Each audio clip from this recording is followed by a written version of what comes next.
Fala, meus queridos e minhas queridas, amados e amadas, alunos e alunas, lobos e lobinhas, leões e leoas da montanha. Bom, galera, continuamos a nossa jornada investigativa dentro da famosíssima química ambiental, a química verde, que é uma das vertentes dentro do ensino de química que mais cai nos processos seletivos que nós acompanhamos, não é verdade? E hoje, um tópico que eu selecionei para trazer aqui para discutir com vocês é a famosa camada de ozônio, o buraco na camada de ozônio e a regeneração desse buraco na camada de ozônio. Eu vou te contar tudo que você tem que saber sobre este tópico da química ambiental, beleza? Na minha aulinha, então, eu vou estar utilizando algumas imagens. Eu vou estar disponibilizando para vocês essas imagens para que você tenha sempre a melhor preparação do universo. Beleza? Galera, atenção, ó, a primeira imagem é essa daqui. Vamos pensar, a princípio, algumas considerações sobre o famoso ozônio estratosférico. Deixa eu observar aqui uma coisinha. Ah, foi. Opa, agora foi. Deixa eu maximizar a tela. Espero que vocês estejam vendo esta imagem. Aí sim, galera. Queridos, primeiramente vamos fazer uma reflexão sobre o ozônio, né?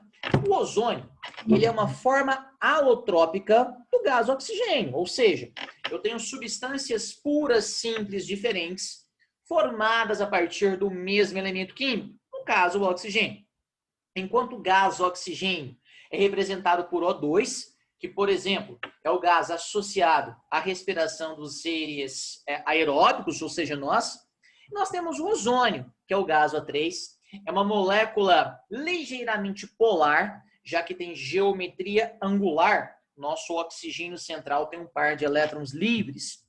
Galera, o ozônio, ele é muito utilizado, por exemplo, no tratamento de água, né? Às vezes você tem um ozonorizador que borbulha-se esse gás, ele é mais eficiente, por exemplo, do que o hipoclorito de sódio, cloro, enquanto agente bactericida, né? Alguns clubes, por exemplo, já utilizam o ozônio no tratamento da água, especificamente falando, né?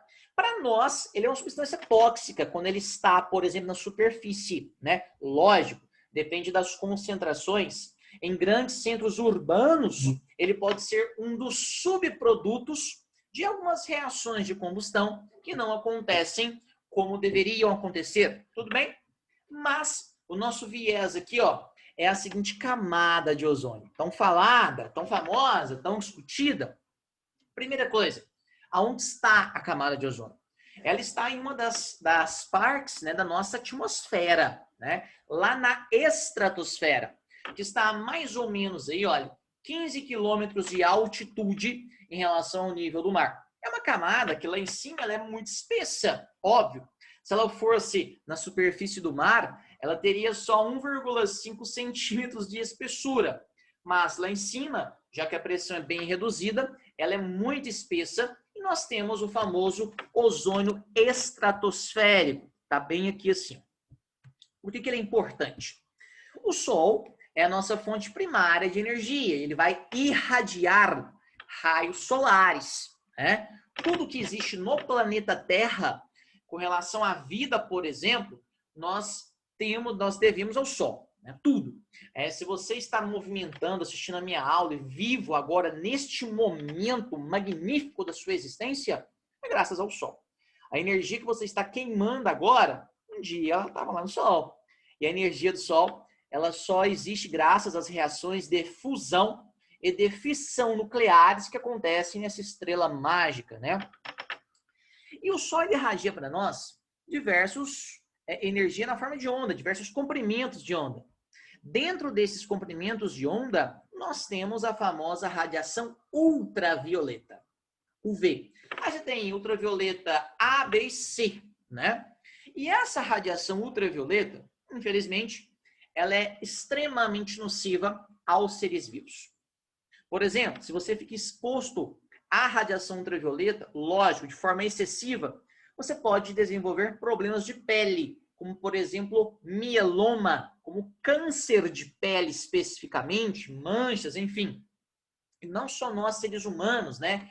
Os outros animais também, alguns vegetais, quando expostos à radiação ultravioleta, eles têm esse problema associado a doenças, né, especificamente. Mas como é que funciona?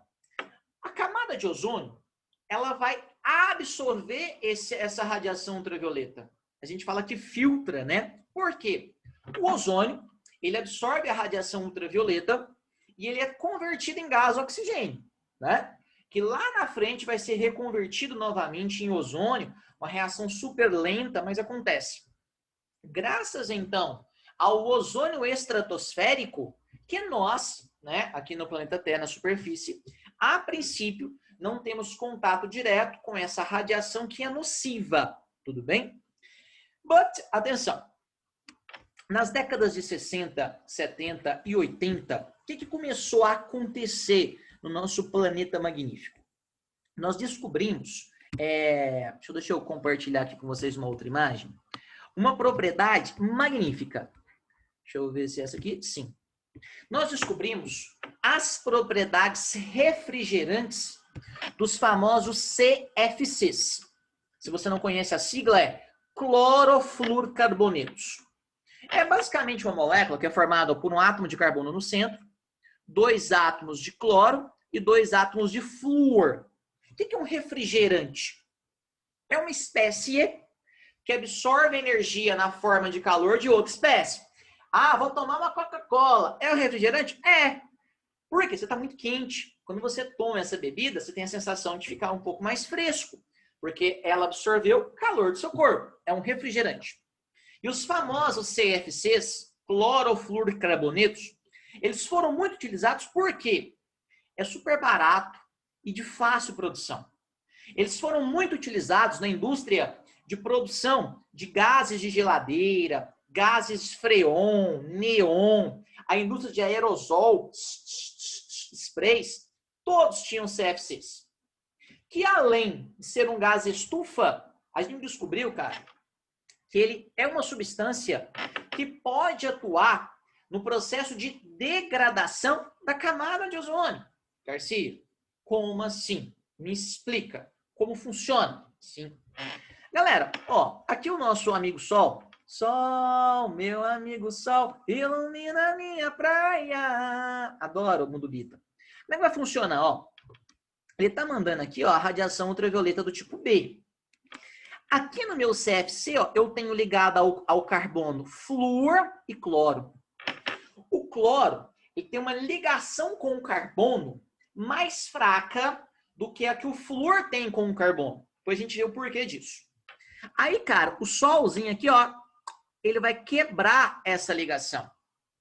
E esse cloro, na forma de radical, na forma de espécie E, que tem um elétron desemparelhado, super reativo, cara, ele vai entrar nesse ciclo aqui, ó. O cloro, ele vai, a princípio, ó, reagir com a molécula de ozônio, vai quebrar essa molécula, vai formar uma série de intermediários ao longo da reação, tá? Eu formo aqui já a molequinha de O2 e o cloro se liga a um dos 3 oxigênios. Aí o que acontece? Esse cloro, ele vai soltar o oxigênio, só deixa eu abaixar aqui, ele solta o oxigênio e ele volta a ser cloro novamente, eu vou ter produzido o oxigênio. Porque você não entende nada. É assim. O radical cloro, que é o Cl ponto, ele deriva do CFC. Beleza? Nós demos o azar desse radical cloro, ele atuar como catalisador no processo de conversão de ozônio em oxigênio.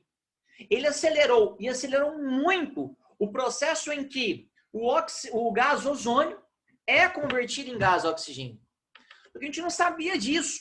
Ou seja, nas décadas de 60, 70, 80 e 90, toda a humanidade lotou a atmosfera de CFC. E qual é a consequência desse fato? As concentrações de ozônio, principalmente nos polos do planeta Terra, Polo Norte e Polo Sul, começou a decair substancialmente. Por quê? Volto a frisar. Esse radical cloro, que vem do clorofluorcarboneto, acelerou essa reação química. Ele atuou como um catalisador. Dessa forma, nós não estávamos dando tempo para a natureza produzir o ozônio estratosférico. Dessa forma, a radiação ultravioleta começou, principalmente nos polos da Terra, a atingir a superfície. E é óbvio que uma série de efeitos colaterais começaram a acontecer. A grande questão, cara, é que esse radical cloro é uma substância que participa do meu processo reacional, mas ele sai, cara, aqui, ó, do mesmo jeitinho que ele entrou. Aí esse ciclo ele começa novamente. Um átomo, um radical cloro, ele é capaz de catalisar mais de 1000 moléculas de ozônio, cara. Isso aqui começou a ocasionar o que a gente chama de buraco na camada de ozônio. Porque o ozônio estratosférico começou a ficar rarefeito. A radiação ultravioleta começou, cara, a atingir os polos da Terra e até mesmo os trópicos. E uma série de efeitos colaterais começou a ser observado, já que a nossa superfície estava sem proteção. Tanto que, a partir de uma série de protocolos, na década de 90, foi proibida a produção mundial de clorofluorcarbonetos, de CFC, porque é uma substância que atua ativamente nesse processo de degradação da camada de ozônio. Aí a galera começou a observar, então, o que a gente chama de buraco nessa camada de ozônio. Por isso que não se pode produzir mais o Cl ponto, que é o cloro, oriundo do CFC, que é o clorofluorcarboneto, tá bom? Aí o que aconteceu? Ainda bem, né? Já tem mais de 20 anos, a princípio, que não produzimos mais clorofluorcarbonetos. Nós começamos a dar tempo para que a natureza possa repor o ozônio estratosférico. Olha o que está acontecendo. Em 2014, isso aqui é uma foto lá da Antártida, tudo bem? Polo Sul. Olha, você tinha aqui, ó, essa região azul que a gente chama de buraco na camada de ozônio, ao longo desses últimos 6 anos. Ó, o que vem acontecendo ao longo do tempo aqui, ó? Ele está aumentando ou diminuindo? Ó, em 2019. Ele está diminuindo, graças a Deus. Por que ele está diminuindo? Como nós não produzimos mais clorofluorcarbonetos, como nós não emitimos mais essa substância para a atmosfera, a natureza está conseguindo repor a carência de ozônio. Sendo assim, espera-se que em um futuro muito próximo, esse problema chamado buraco na camada de ozônio, nós não tenhamos mais. Graças a Deus, é um probleminha a menos. Hoje, a indústria, ela conta com outras substâncias chamadas de refrigerantes. Lá no seu spray, no seu aerosol, por exemplo, a gente tem propano e butano, que são espécies refrigerantes, mas não estão associadas a problemas ambientais igual a, por exemplo, o famoso buraco na camada de ozônio. Que eu volto a frisar. Esse chamado buraco na camada de ozônio, ele só se tornou um problema por causa da presença dos radicais cloro lá na estratosfera, lá na atmosfera. Esse cloro, que era oriundo dos famosos clorofluorcarbonetos, eles atuavam como catalisadores nesse processo de degradação do ozônio. Em outras palavras, nós estávamos pegando o ozônio, transformando muito ozônio em oxigênio e não estávamos dando tempo para a natureza produzir mais ozônio. Nós estávamos ficando sem proteção. Infelizmente, a radiação ultravioleta estava atingindo a superfície. E uma série de consequências associadas a essa exposição existem. Por exemplo, seres vivos, igual um urso polar que fica exposto à radiação ultravioleta, começa a ter problemas, né?